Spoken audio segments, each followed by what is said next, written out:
All of this is part of the economy. To summarize, we believe that because of the policy response to COVID, we are going to see a lot of growth going forward. The easy liquidity and easy fiscal propulsion that the governments have done will lead to the real economy also growing going forward.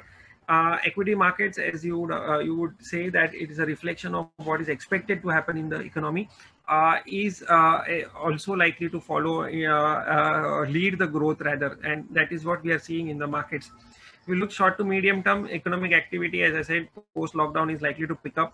FY21, the year that went by, was one of the most encouraging years in the last decade, actually, if you think of it, where despite lockdowns, the earnings have actually grown 15% versus what we thought maybe earnings will degrow. That just goes to show how resilient the business environment is right now. And if in a normalized year, without the lockdown, the earnings likely to grow even faster. So next year, it is expected to grow almost 39 to 40%. That's how high the growth is likely to be over the next year, and probably even in 23. So what I said in terms of easy liquidity, lower cost of capital, likely to revive economic growth, if you all put it in numbers and in terms of corporate earnings, then you will realize that okay, we are looking at probably the highest earnings growth in the next 3 years versus what we have seen in the last decade.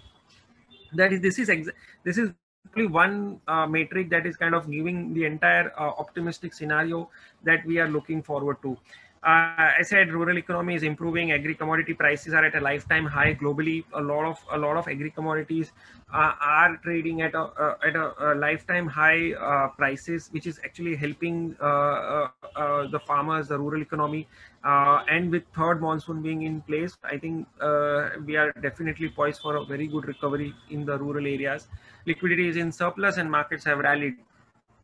The sectors that we think are likely to drive the markets going forward, contrary to a lot of people's expectation, we feel the credit cycle, the capex cycle, and the credit cycle is likely to pick up, and hence we feel banking, industrials, consumer discretionary kind of companies, which are basically domestic oriented, they are likely to do very well. In the last 12 months, if I look at it, a lot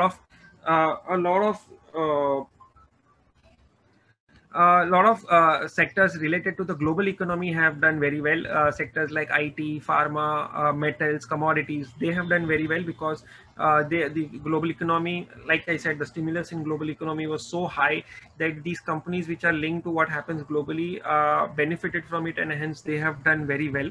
I feel going forward, actually it will be more domestic economic growth and domestic sectors that are likely to do well, and hence we believe it's banking and industrial and consumer discretionary kind of sectors that will do well, and the global sectors might probably underperform going forward.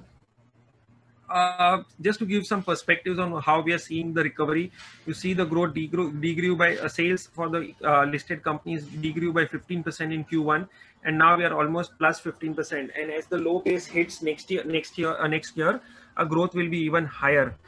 This is what I was talking about in terms of the earnings growth. You see, every year we start with a very high earnings growth expectation, and then slowly and steadily as the year goes by, our earnings expectations tend to dip. This is probably the 21 was probably the only year where we actually saw a sharp jump in earnings expectations. Same is the case with 22 and 23. So almost 800 rupees of earnings on Nifty consensus expectation. Almost 60% cumulative earning growth is what market is currently expecting. If you think, look at it, large part of the growth in earnings is, as I said, is more domestic oriented. So banking is one which is likely to have the highest earnings growth over the next 2 years. Similarly, consumer discretionary and energy, these are the three sectors which are likely to drive the highest earnings growth going forward. And if you look at it, the corporate balance sheet actually, unlike in the past years, despite the pandemic and all, the health of the corporate balance sheet is actually improved rather than deteriorating. This is really surprising in terms of how the companies have kind of turned around their businesses during this pandemic. Valuation, this is something which always is a big question in the minds of the people, that valuations are high, valuations are high. I wouldn't disagree that valuations are on the higher side, but when you look at valuation in context of the returns from other investment classes, or in terms of the composition of the index itself or the portfolio itself, there are two distinct changes that are happening over the. So if you look at it over the last 10 years, the multiples have only kept expanding, and the biggest reason for this is the fact that interest rates, or the cost of debt, or the inverted yield that we look at, has actually kept going down and down. So when you look at earnings yield versus the interest rates that you earn on your GSEC, that has not changed by a large margin, because your interest rates on GSEC and cost of debt is coming down. Your multiples on equity are going up, because you are willing to pay a higher price to get the same earnings, right? That's why you see when your interest rates go down, for the same 100 rupee of debt investment, earlier you used to get 8 rupees as interest, and now you're getting 6 rupees as interest. So for the same earning, you are willing to pay a higher price. That is why you see the earnings multiple on the equity side has continued to go up. That is one of the main reason. And the other important reason is the composition of the index itself is changing. Now majority of the index is linked to banking and FMCG and high ROE companies are now a much larger portion of the Nifty, versus probably PSU banks and commodity companies, which used to be the case 10 years back. So the composition change has led to higher ROEs and higher multiples on the index.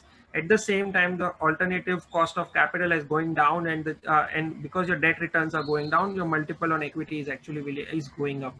So I think when you look at it in a context, markets are fairly valued, I believe, and earnings growth expectations are very robust. Hence, it makes a lot of sense to be invested in the market right now, with a at least 18 to 24 months kind of view moving forward.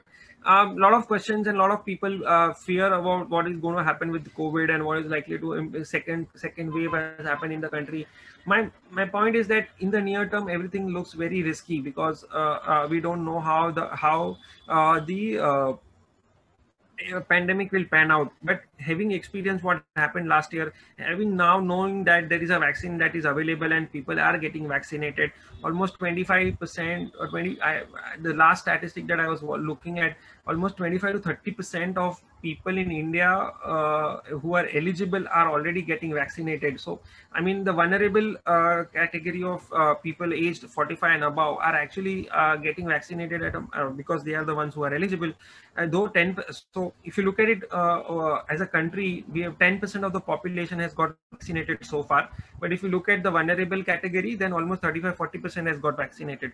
So the fear is actually reducing. That's what I was trying to say. And when you look at it from a longer term perspective, these pandemics have always given an opportunity to invest and make money over the medium term. So this is just a reflection of how markets would have reacted to various pandemics in the past, and we've still managed to come out of it and move up much more.